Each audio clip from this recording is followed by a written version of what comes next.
BTR accord जाखांनायनि उनाव 10 February BTC accord फालिनायनि जेबो ओंथि गैया। बीटीसी एकर्डखौ फालिदोंब्ला बीएससी एकर्डखौबो फालिनो नांगौमोन। बे एकर्ड फालिनाया संबिधाननि बेरेखा आरो बे एकर्डआ जारिमिनाव थानो हागौ, नाथाय बेखौ डे एबा सान महराव फालिनो हाया। बे बाथ्राखौ बुंदों सिडली बियाबनि इउपिपिएलनि एमएलए जयन्त बसुमतारी बिथाङा। बेथ' माने दिनै जिहेतु बिटिएडि जि एग्रिमेन्ट, बे एग्रिमेन्टखौ बिटिआर सुक्ति खालामनायनि उनाव बेखौ नोङो डिनाउन्स खालामनाय जाबाय। अलरेडि बियो जि दफायाव बिटिएडिनि नामखौ सोलायनानै बिटिआर खालामनाय जागोन बेखौ अलरेडि इमप्लिमेन्ट खालामनाय जाबाय। दा बेबायदिब्ला जिथु दिनैहाय आरोबाव बिटिसि एग्रिमेन्टनि 10 फेब्रुआरिखौ फालिनायनि जेबो ओंथि गैया होननानै आं सानो। मानोना बिटिसिनि सिगां बिएससि सुक्ति जादोंमोन 20 फेब्रुआरियाव। बिएससि सुक्तिखौबो जों फालिनांगौमोन। बिदिबा बिएससि सुक्तिखौथ' दिनै जायफ्रा बिटिसिआव दंबाय थायो, थांनाय 15 बोसोर 17 बोसोर सासन खालामबोबाय बिपिएफ बा हाग्रामा मोदायनि दैदेननायाव, बिथांमोनाथ' मालाबाबो फालियाखै। जोंबो मोनसे समाव दुलाराय बर' फरायसा आफादाव थाबोबाय, जोंबोथ' रावबो फालिबोआखै। दा बिदिब्ला सुक्तिखौ मोनसे डिसअनार खालामनाय जायो। भारत सरकारनि आरो आसाम सरकार बिएलटिनि नाजानायाव जेनेबा मोनसे सुक्ति जादोंमोन। दिनैथ' नोङो भारत सरकार, आसाम सरकार आरो दिनै बर'फोरनि सोमावग्रा आफाद बाव दुलाराय बर' फरायसा आफादाबो दंफायो। बे मोनसे सुक्ति जाबाय। दा गणतान्त्रिक बेबस्थायाव साफा साफा गणतान्त्रिक बेबस्थानिनो खुंथायाव थाबोनाय रिप्रेजेन्टेटिभ जानानै संबिधानखौनि दहाय लानानै समायखिरा लायो। संबिधानखौ जोङो मानिनानै सोलिगोन, संबिधाननि सिक्रेसिखौ जों लाखिनानै सोलिगोन होननानै फैनाय मानसिफोरा बोरैहाय आरोबाव संबिधानखौ बादगा, संबिधाननि बेरेखायै बोरै बे सुक्तिखौ फालिनो हायो?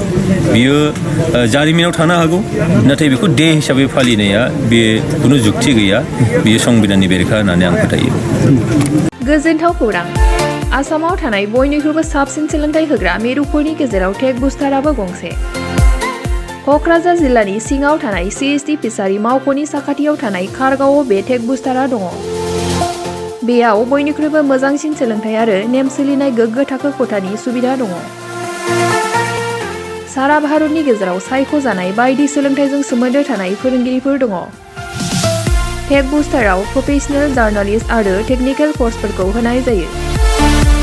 24 घन्टा रैखाथिनि थाखाय मोजां सुबिदा आरो टेक बुस्टारा नोंथांमोनखौ सौहैहोगोन नोंथांनि थांखिसिम। टेक बुस्टारा नोंथांनि सिमांखौ जाफुंसारनांगौनि थाखाय गांल' नङा, साहस आरो गोहोबो होगोन। सोलोंथाइ लाखांनायनि उनाव 100% प्लेसमेन्टनि खाबु दङ। सोलोंनो गोसो गुदुं बिथांमोना 9395695095 जानबुं नाम्बाराव जगाजग खालामनो हागोन। मोनसे गोजोनथाव खौरां। चिरां जिल्लानि सिङाव थानाय बिजनी महकुमानि 1 नं बेथागाव गामियाव थानाय जिजास मेरि स्कुलाव 3 फोरोंगिरिनि गोनांथि जानानै फैदों। गोसो गुदुं बिजाथिफोरा बे पस्टनि थाखाय एप्लाइ खालामनो हागोन। बे पस्टआव एप्लाइ खालामनो थाखाय गोनांथि जानाय क्वालिफिकेशनआ जाबाय इंलिश आयदायाव MA पास जानाय जानो नांगोन। मेथ्स आरो फिजिक्स आयदायाव MSc पास जानाय जानो नांगोन।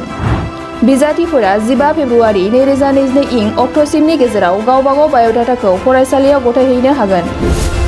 बाय'डाटाखौ लाखिखांनायनि उनाव सानसे बिजाथिखौ इन्टारभिउनि थाखाय लेंहरनाय जागोन। फोरोंथाय फोथाराव एक्सपिरियेन्स थानाय आरो नेट BEd गोनां बिजाथिनो 12,000निबो बारा दान बान्था होनायनि राहा लानाय जागोन। गोबां मिन्थिनो थाखाय नोंथांमोनहा गाहायाव होनाय जानबुं नाम्बाराव खौरां लाहरनो हागोन। जानबुं नाम्बार 8638992811।